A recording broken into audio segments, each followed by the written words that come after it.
Hello दोस्तों, आज की कहानी का नाम है आधा सच। एक शॉपिंग मॉल में दो आदमी काम करते थे। एक का नाम मित्तल था और दूसरे का नाम अमित था।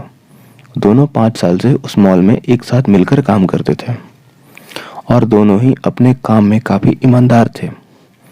उस मॉल में एक नियम था कि वहाँ हर दिन किसी एक आदमी को वहाँ होने वाली घटनाओं के बारे में एक डायरी में लिखनी होती थी, जो सीधे उसके मालिक द्वारा पढ़ी जाती थी।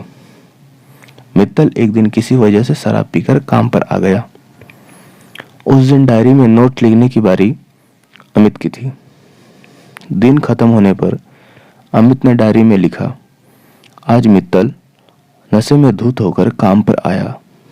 मित्तल ने उस डायरी को पढ़ लिया और अमित के पास जाकर उससे अपने ऐसे व्यवहार के लिए माफ़ी मांगी और उससे रिक्वेस्ट की कि तुम भले ही डायरी में आज जो बात लिखी है उसे मत मिटाओ, लेकिन तुमने जिस तरह से ये बात लिखी है उससे मेरी नौकरी जा सकती है, क्योंकि वो सच होते हुए भी आधा सच है। तुम उस डायरी में आगे लिख दो कि मित्तल 5 सालों में पहली बार शराब पीकर आया। अमित उसकी बात को सुनने को तैयार नहीं था। वो बोला, मैं जो भी कुछ लिखा हूँ बिल्कुल सच है और मैं उसमें कोई भी बदलाव करने वाला नहीं हूँ।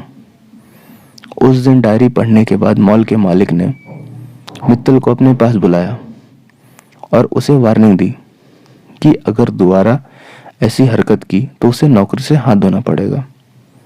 कुछ दिन बीत गए। अब डायरी में नोट्स लिखने की बारी मित्तल की थी। दिन का पूरा काम खत्म करने के बाद मित्तल डायरी में लिखा, अमित आज शराब पीकर नहीं आया था।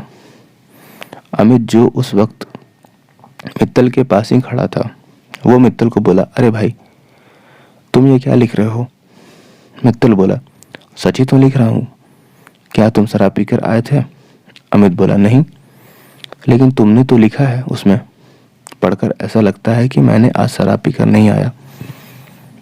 मैं रोजाना शराब पीकर आता हूँ, ऐसा तुमने लिखा है। तो ऐसा लिखो कि बाकी दिनों की तरह आज भी अमित शराब पीकर नहीं आया। मित्तल बोला, मैं उस दिन तुम्हें यही बात समझाने की कोशिश कर रहा था कि आधी बात का, आधे सच का संदेश कुछ और ही निकलता है। कोई बात नहीं, तुमने चाहे मेरी बात मानी या नहीं मानी, लेकिन मैं ऐसा नहीं करूँगा। और मित्तल ने डायरी में वैसा ही लिखा जैसा अमित ने रिक्वेस्ट किया था। दोस्तों, कभी कभी आपने भी महसूस किया होगा कि हम जो कहना चाहते हैं वो हम सीधे सीधे तो कह देते हैं, लेकिन सामने वाले व्यक्ति द्वारा उसका कुछ और ही मतलब निकाल दिया जाता है। इसमें उस व्यक्ति की कोई ज़्यादा बड़ी गलती नहीं है, क्योंकि कुछ वाक्यों को पहले या बाद में कुछ एडिशनल शब्दों से उसका इंटेंस सही करने की ज़रूरत होती है। इसलिए मेरे प्यारे दोस्तों, आज के बाद चाहे सच बोलना, लेकिन सोच समझ कर, और जो भी बोलना हो उसे इंटेंट करने वाले हैं, यानी कि उससे क्या क्या संदेश कैरी होने वाला है, यह जरूर समझ लेना। दोस्तों, हमारी कहानी आपको कैसी लगी हमें कमेंट करके जरूर बताएं और हमारे चैनल को जरूर सब्सक्राइब करें। Thank you.